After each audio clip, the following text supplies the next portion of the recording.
On se trouve dans une situation où deux personnes vivent ensemble, mais l'amour s'est transformé en rejet. Comment on a pu en arriver là? On a parlé de deux tendances dans le Nefesh.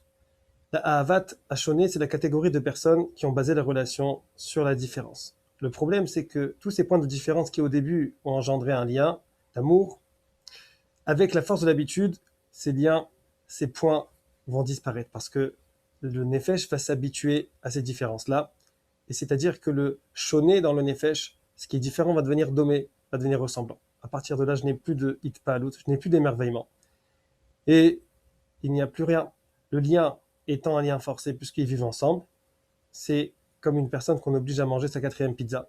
On arrive carrément à un dégoût. La deuxième catégorie de personnes, c'est la Ahavat à Domé, qui ont basé la relation sur les points de ressemblance, les points communs. Ils vont très vite réaliser que c'est imaginaire. Pourquoi? Parce qu'on apprend dans les cours que d'après Chazal, il y a presque 40 différences entre l'homme et la femme. Donc, tout ce qui pensait être domé va devenir choné, va être différent. Il y a une très grande frustration dans le Nefesh. Il n'y a pas de hitpaalout et il n'y a plus de lien. Il n'y a plus cette sensation de charme, d'amour comme au début. Comment créer un véritable et un réel amour? Avant tout, il faut savoir que les points de connexion au début du mariage entre l'homme et la femme, ils sont imaginaires. C'est ce qu'on explique maintenant, que la majorité des points vont disparaître. La hitpaalout, c'est un système de ratso vachov, ça vient, ça part. C'est comme une personne qui s'émerveille d'un très beau paysage, mais si elle reste 6 mois à la montagne, ça ne lui procure plus rien.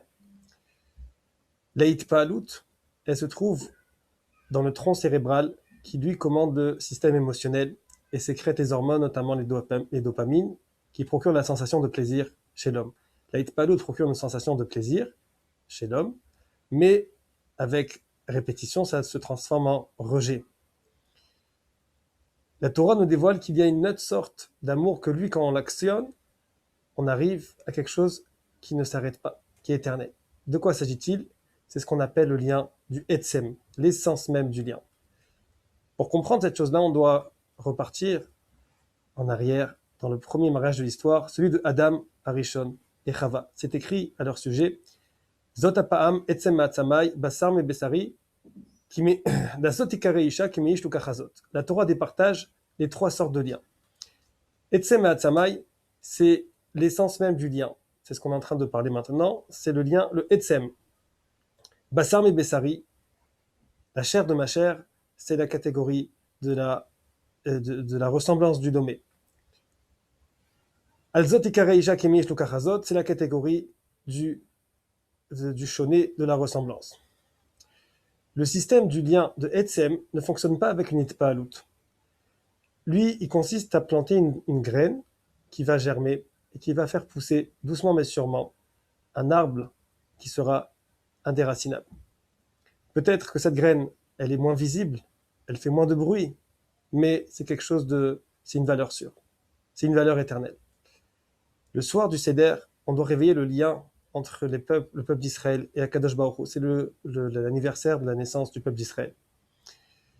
Pourquoi, plutôt que de faire toutes sortes de petites mitzvot, on va se rappeler la sortie d'Égypte, pourquoi ne pas plutôt jouer une très belle scène, quelque chose de grandiose, où on va jouer la scène de la sortie d'Égypte, on va amener le zoo, on va rejouer les makotes, on va amener des acteurs et on va faire quelque chose de très très grand. Répond le Rosh Hashiva de Telz. Effectivement, cette hitpaalout grandiose, elle sera très bien pour la première année. Mais l'année d'après, les enfants vont demander à leur père, papa, qu'est-ce qu'on va faire cette année? Qu'est-ce que tu vas nous montrer? Ça, on a déjà vu l'année dernière, on va pas refaire la même chose. La Torah préfère et choisit l'essence même du lien. C'est le Etzem. Le lien du Etzem, c'est comme une graine, ça ne se voit pas, ça ne fait pas trop de bruit, mais c'est quelque chose qui est une valeur qui ne s'arrête jamais. La hitpaalout est nécessaire au début du mariage, au début du couple, on en a besoin, comme c'est écrit dans la Gemara. Mais très vite, il va falloir construire l'amour sur une base éternelle, sur la base du Etzem.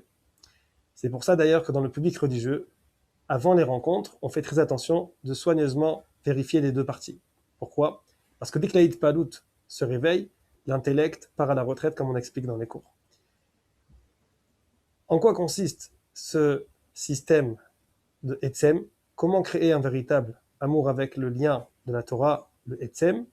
Tout cela dans la prochaine session. Bezrat Hashem.